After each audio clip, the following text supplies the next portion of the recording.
খুবই মজার এই রেসিপি। হ্যালো এভরিওয়ান, আসসালামু আলাইকুম। নতুন একটা ভিডিও নিয়ে হাজির হলাম।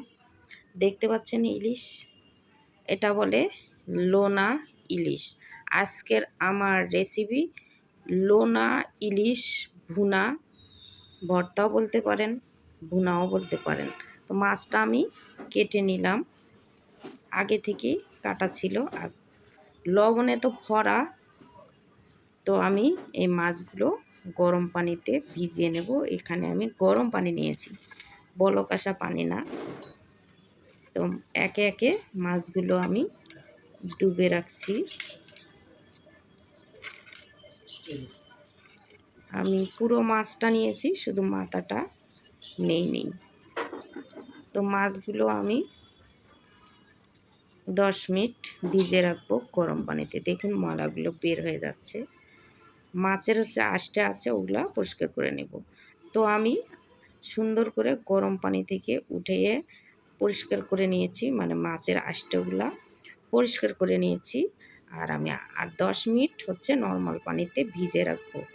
এগুলো এখন আমি পরিষ্কার করে নেব। আর এদিকে আমি কড়াইতে তেল দিয়ে দিচ্ছি, সরষের তেল দিয়ে দেব, সয়াবিন তেল দিয়ে দিলাম, আর একটু সরষের তেল দেব।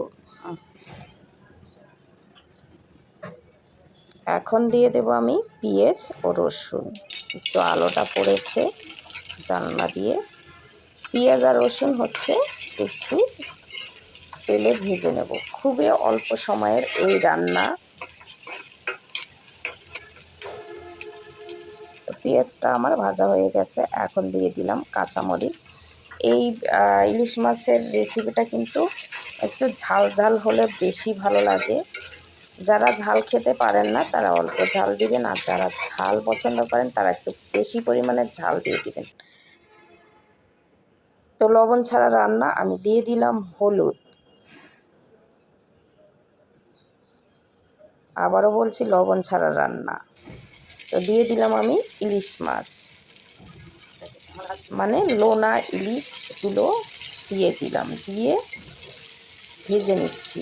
এই রসুন পেঁয়াজ কাঁচামরিচের সঙ্গে আমি একদম সুন্দর করে ভেজে নিচ্ছি।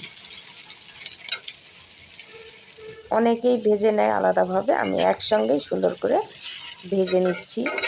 এই রেসিপিটা আমি জানি সবারই পছন্দ, যারা রাঁধতে জানে তাদের কাছে তো কোনো ব্যাপারে না। এই রেসিপিটা আমি তৈরি করছি নতুনদের জন্য, যারা নতুন। আর দিয়ে দিলাম আদা বাটা, 1 চামচ আদা বাটা দিয়ে দিলাম। একটা মশলা বাদ দিয়ে দেব, আপনারা দেখতে থাকুন কি কি মশলা দিচ্ছি আমি। দিয়ে দিলাম ধনিয়া গুঁড়ো 1 চামচ, লাল মরিচের গুঁড়ো দিয়ে দিলাম। ওই যে বললাম একটু ঝাল ঝাল করলে মজা হয় বেশি, তাই একটু ঝাল ঝাল করে নিব। তো ভালো করে কষিয়ে নিলাম। এই যে দেখুন ভাজা ভাজা হয়ে গেছে, কিন্তু ইলিশ মাছ রসুন পেঁয়াজ সবগুলো একদম ভাজা ভাজা হয়ে গেছে।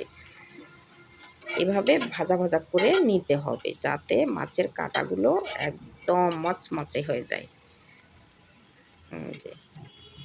এখন দিয়ে দিলাম পানি, আমি পরিমাণ মতো একটু পানি দিয়ে দিলাম। পানি দিয়ে আমি ঢেকে রাখবো 5 মিনিট। 5 মিনিট পর ফিরে আসছি। তো বন্ধুরা 5 মিনিট পরে আমি ফিরে আসলাম। আমি চুলার আঁচটা আলতো করে দিয়ে রেখেছি, যাতে সবগুলো সিদ্ধ হয়ে যায়। এখন একটু নাড়াচাড়া করে নেব। মাছগুলো তো অবশ্যই ভেঙে যাবে, ভেঙে না গেলে তো মজা লাগবে না। দেখুন প্রায় ভেঙেই গেছে মাছগুলো। এভাবেই নেড়ে চেড়ে নিচ্ছি। সুন্দর একটা কিন্তু স্মেল এসেছে।